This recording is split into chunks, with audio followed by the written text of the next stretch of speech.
Hello world, and welcome to the Common Sense Man's News and Talk Show here on this Thirsty Thursday, January 31st, the end of the month here in 2019.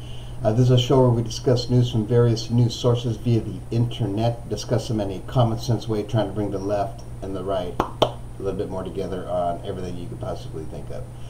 Please email me your comments or suggestions to commonsenseman@gmail.com. That's common with a K, or call in. Let's Skype it. Let's cell phone it. Let's landline it. Whatever you want to do. 805-994-0606. All right, we're going to start with Fox today, and it's most of the same news on most of the channels here. It's about the vortex, and on Fox, it's victims of the vortex, and they have a picture, I believe, Chicago in the background with some victims, the pictures of the victims there. There's been 8 lives claimed so far that we know of, at least from according to Fox.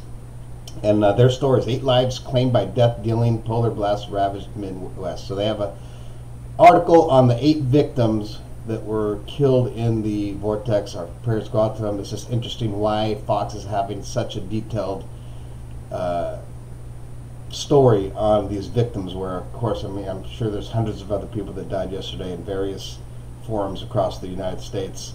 Why? I understand it's the main news, but there's something behind that with Fox. Fox always has a reason. I think it's to show that they're trying to show people, their followers anyways, that they're really trying to force us. There's no global warming. It's the cold. Where they're, anyways, we know that's not the truth.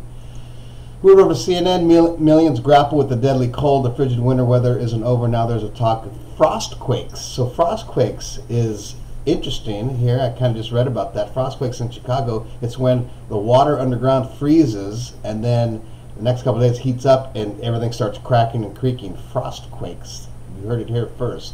I never heard it before, but now you know what a frostquake is. The water underground freezing and then expanding when it melts and cracking. There you go. Top news, CNBC, some financial news. GE shares surged 10% after revenue tops expectations, and outlook from CEO Culp soothes fears. General Electric's fourth quarter report missed analyst estimates on earnings, but revenue remains strong. So there you go. If you're a GE investor, you just made 10% more money. So hurrah for you.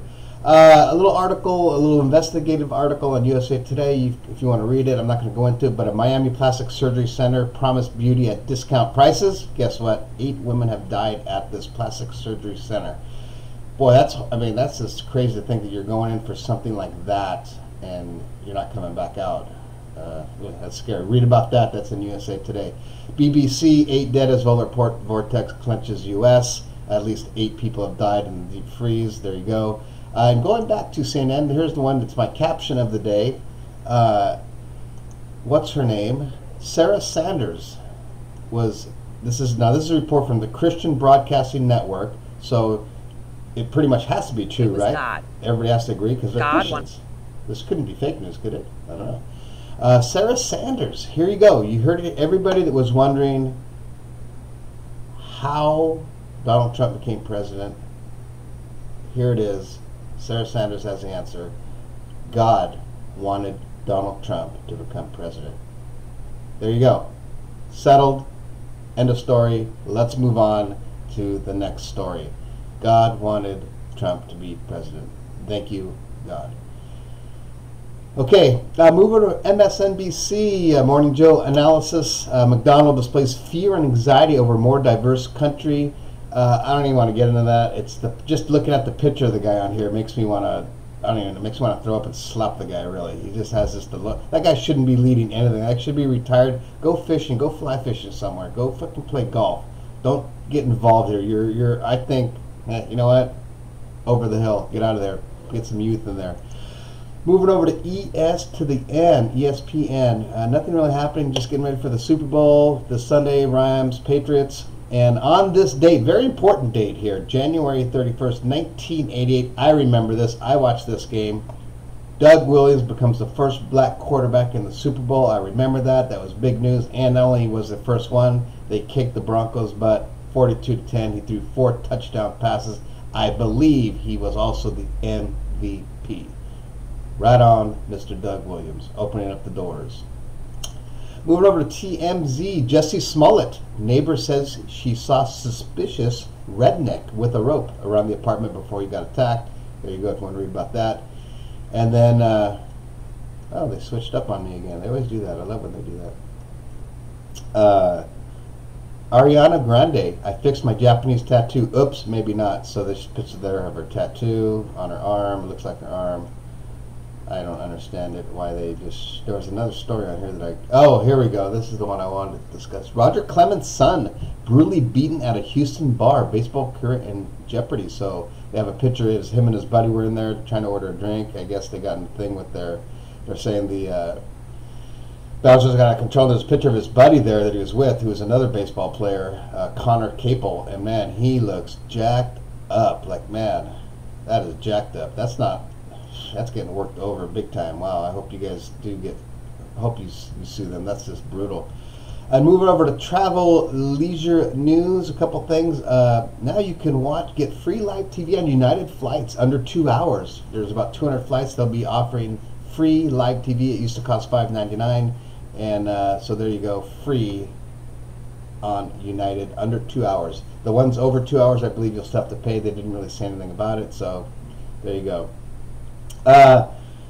Getting ready for Valentine's. These are the most romantic cities in the world, according to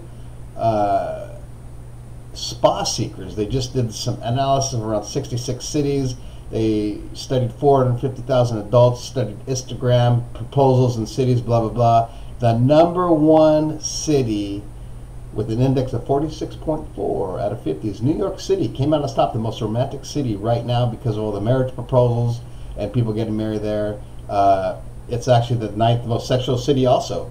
And so there you go. And the rest of the top 10, including more predictable results, including Los Angeles, Paris, Chicago, Berlin, San Francisco, Sydney, Miami, and Melbourne. There you go. Those are the most romantic cities. And we're going to end this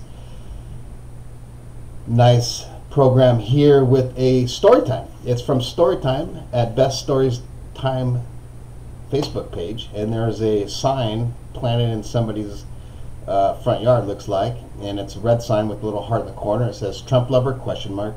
Clinton lover, question mark. None of the above, question mark.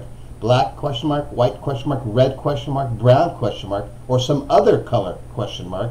Each woman is a sister here and every man brother. Let's put our judgments down and love one another.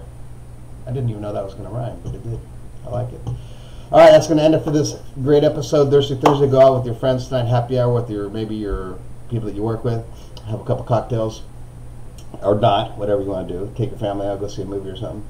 And please subscribe to my channel, the Common Sense Masters Talk Show, here on the YouTube. And we will see you on Friday. It'll be the Friday before the Super Bowl. Hopefully you got in some pools, get some gambling going, so it makes the Super Bowl a little more exciting. If your team's not in it, I'll be in Reno. If you want to come join me, I'll be at Reno, the Grand Sierra Resort. And that's going to end it for today. So enjoy it. Be good to people. Ciao.